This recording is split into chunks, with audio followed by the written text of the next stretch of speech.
Nigeria, 10 otages, dont 7 travailleurs humanitaires locaux, ont été libérés par des djihadistes liés au groupe État islamique. Il aura fallu plusieurs semaines de négociations pour parvenir à ce résultat. Laurent Gbagbo rentre ce jeudi en Côte d'Ivoire, mais Charles Blé Goudé, lui, attend toujours son passeport. L'ancien ministre de la jeunesse de Gbagbo, acquitté par la CPI, s'est confié à la presse. Vous l'entendrez dans ce journal. Et puis en RDC, des combats ont de nouveau opposé l'armée congolaise à des rebelles qui ont attaqué à plusieurs reprises une localité en Ituri, c'est dans le nord-est du pays. Il s'agit de l'une des 2 provinces sous état de siège. Et voilà pour le sommaire de ce journal. Bienvenue dans cette édition. Des djihadistes nigérians liés au groupe État islamique, le ont relâché 10 otages. Parmi eux, 7 travailleurs humanitaires locaux. Leur libération intervient après plusieurs semaines de négociations. C'est ce qu'ont donc affirmé ce mercredi une source onusienne et une responsable d'organisation impliquée dans les tractations. Les otages enlevés entre décembre et avril dans le nord-est du Nigeria par le groupe État islamique en Afrique de l'Ouest, ISWAP, ont été libérés lundi, selon ces sources. La rébellion djihadiste dans cette partie du pays, le plus peuplé d'Afrique, a débuté en 2009 avec les attaques du groupe Boko Haram, puis de l'ISWAP, issu d'une scission de Boko Haram. Les 2 groupes ont régulièrement enlevé des travailleurs humanitaires. Nous avons assuré la libération de 10 otages retenus par l'ISWAP, dont 7 travailleurs humanitaires, a déclaré Oumou Kaltoum Mohamed, à la tête de la Fondation Kaltoum pour la paix, qui a participé aux négociations, comme elle l'a déjà fait par le passé. C'est le résultat de longues semaines de discussions avec les ravisseurs, a-t-elle affirmé. Parmi les otages libérés, un employé du Programme alimentaire mondial PAM, et un autre du Comité international de la Croix-Rouge, CICR, avait été enlevé en décembre, tandis qu'un employé du Haut Commissariat des Nations Unies pour les réfugiés HCR l'avait été en janvier. Tous 3 avaient été enlevés à des barrages érigés par des djihadistes en périphérie de la capitale de l'État de Borno, Maïdougouri. Les 4 autres travailleurs humanitaires libérés avaient été kidnappés en avril dans la ville de Dikwa, lorsque les combattants de l'ISWAP avaient lancé une attaque sur la ville et détruit un centre d'opération de l'ONU. Une source travaillant à l'ONU, à Maïdougouri, a confirmé à l'AFP la libération de plusieurs travailleurs humanitaires, notamment du personnel de l'ONU. Les 3 autres otages libérés sont un prêtre catholique, un professeur d'université et un fonctionnaire. Les 2 sources n'ont pas précisé si une rançon avait été versée. Laurent Gbagbo revient en Côte d'Ivoire après son acquittement par la Cour pénale internationale. Mais son ancien homme, demain, Charles Blé Goudé, lui aussi acquitté par la même juridiction, ne peut pas pour le moment revenir au pays. Raison, il n'est toujours pas en possession de son passeport. Le retour en Côte d'Ivoire de Charles Blé Goudé, un pilier du régime de l'ex-président Laurent Gbagbo, est retardé faute de passeport. Je n'ai toujours pas reçu mon passeport, a affirmé à l'AFP Charles Blé Goudé avant l'arrivée de Laurent Gbagbo à Abidjan. Charles Blé Goudé avait affirmé le 19 avril que la Cour pénale internationale CPI, qu'il a définitivement acquitté de crimes contre l'humanité le 31 mars, en même temps que Laurent Gbagbo, s'était engagé à l'aider à obtenir un passeport. Mais assure-t-il, la prison m'a aussi appris la patience. De son mentor en politique, Charles Blé Goudé, qui a été son ministre de la Jeunesse, déclare « J'ai connu 3 Gbagbo, l'opposant, le président de la République et l'homme dans toute sa simplicité en prison. » Charles Blé Goudé n'a pas caché qu'à 49 ans, il souhaitait voler de ses propres ailes et aimerait un jour diriger son pays. Il ne s'est pas présenté à la présidentielle d'octobre 2020, remportée par Alassane Ouattara, mais pourrait être candidat en 2025. De la Haye, où il vit actuellement, Charles Blé Goudé a néanmoins indiqué avoir donné instruction à son parti, le Congrès panafricain pour la justice et l'égalité des peuples, COJEP, et à tous les mouvements qui le soutiennent, de se mobiliser pour se joindre à l'élan d'accueil réservé à Laurent Gbagbo. L'arrivée du patron de notre patron prépare aussi le sien, s'est réjoui auprès de l'AFP le secrétaire général du COJEP, Patrice Saraka. Pour le retour de Laurent Gbagbo, après 10 ans d'absence, le parti de Charles Blé Goudé a lancé l'opération Akwaba Wodi, Bienvenue à l'homme, le vrai, dans la langue de l'ethnie Bété de Laurent Gbagbo, comprenant notamment la confection de milliers de t-shirts à l'effigie de l'ex-président, frappé du sigle COJEP. Ahmed Ekrou, alias Korondi, figure de la société civile du Niger, a été condamné ce mardi à 6 mois de prison, dont 2 fermes. Il lui est notamment reproché d'avoir critiqué des gendarmes engagés dans la lutte anti-djihadiste. Le tribunal de grande instance de Difa a condamné ce mardi l'acteur de la société civile, Ahmed Ekroudi Korondi, membre du comité de veille citoyenne, à 6 mois de prison dont 2 mois ferme et 1 million de francs CFA, soit 1846 € d'amende.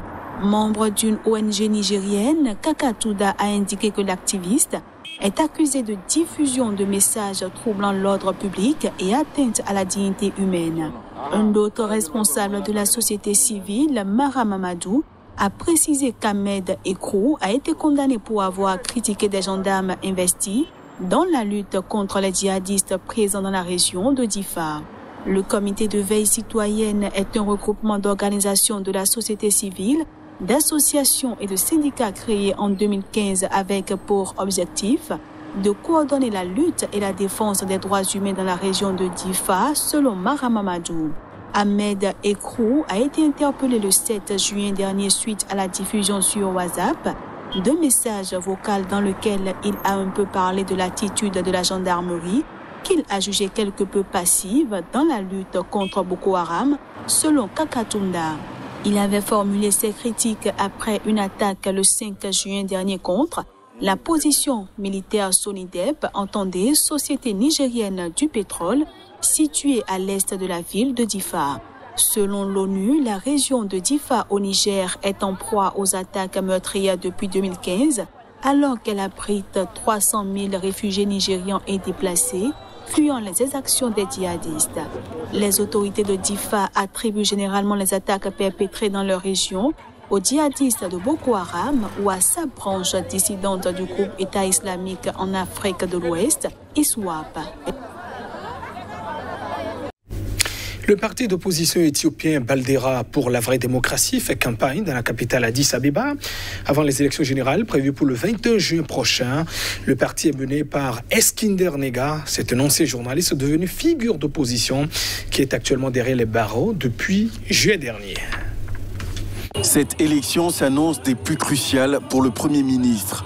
Le parti de la prospérité de Abiy fait figure de grand favori pour remporter le scrutin. Lui qui dispose d'une assise nationale inégalée chez les autres formations politiques, généralement d'échelle régionale. La campagne électorale a été marquée par une forme d'empathie assez sensible à Addis Abeba. À Awassa, dans le sud du pays, un journaliste de l'AFP a constaté ce week-end l'absence quasi totale d'affiches de l'opposition pour contrebalancer celle omniprésente du parti du Premier ministre. Le parti d'opposition éthiopien Balderas pour la vraie démocratie a tenu une de ses campagnes dans la capitale Addis Abeba avant les élections générales du 21 juin. Le parti est mené par Eskinder Nega, ancien journaliste devenu figure d'opposition, qui est actuellement derrière les barreaux depuis juillet dernier. Les récentes conférences de presse de la commission électorale faisant état de bureaux de vote clandestins, de difficultés dans l'impression des bulletins de vote et de la nécessité d'engager 100 000 assesseurs en 2 semaines sont venus conforter le sentiment que le scrutin serait au mieux imparfait, de l'aveu même d'un diplomate. Les États-Unis se sont dit très préoccupés par l'atmosphère dans laquelle vont se tenir les prochaines élections. Les arrestations d'opposants, le harcèlement de médias indépendants, les activités partisanes des autorités locales et régionales et les nombreux conflits interethniques et intercommunautaires à travers l'Éthiopie sont autant d'obstacles à un processus électoral libre et juste et la possibilité que les Éthiopiens le jugent crédible, a déclaré vendredi le porte-parole de la diplomatie américaine Ned Price. L'Union européenne a, elle, renoncé à envoyer une mission d'observation.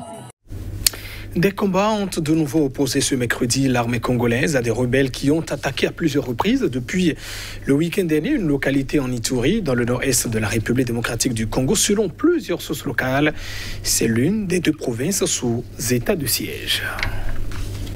Les miliciens de la coopérative pour le développement du Congo, Codeco, ont attaqué les forces armées de la RDC mercredi à Fataki, en territoire de Djougou, dans le nord de la province, d'après ces mêmes sources. C'est le 5e affrontement en 5 jours depuis le samedi 12 juin. Bilan provisoire, 42 miliciens tués, 2 forces armées tuées et 4 autres blessés, évacués par la mission des Nations Unies au Congo, ont rapporté les experts du baromètre sécuritaire du Kivu, KST, qui ont étendu leur surveillance à l'Ituri. Le bilan du côté de l'armée congolaise pourrait être plus lourd, rapporte une source en lien avec des observateurs de terrain. Il y a eu des dégâts des deux côtés. Les miliciens de la Codeco ont occupé le centre de Fataki à 3 reprises depuis samedi. À chaque fois, l'armée congolaise arrive à les déloger au prix d'intenses combats qui n'ont pas cessé selon la source locale. Les affrontements continuent jusqu'à aujourd'hui, mercredi, a confirmé à l'AFP un responsable administratif de Djougou, joint à Bunia, le chef-lieu provincial. Une partie des habitants de Fataki s'est réfugiée à la base des Nations Unies, à 2 ou 3 kilomètres de Fataki, a indiqué une source onusienne, évoquant plusieurs centaines de personnes. Le trafic sur la RN 27, qui relie l'Ituri à l'Ouganda, a été interrompu. Avec le Nord Kivu voisin, l'Ituri est l'une des 2 provinces de l'Est de la RDC placées sous état de siège par le président Félix Tshisekedi pour permettre à l'armée de lutter contre les groupes armés. Et c'est la fin de ce journal. Merci de votre attention. Au revoir.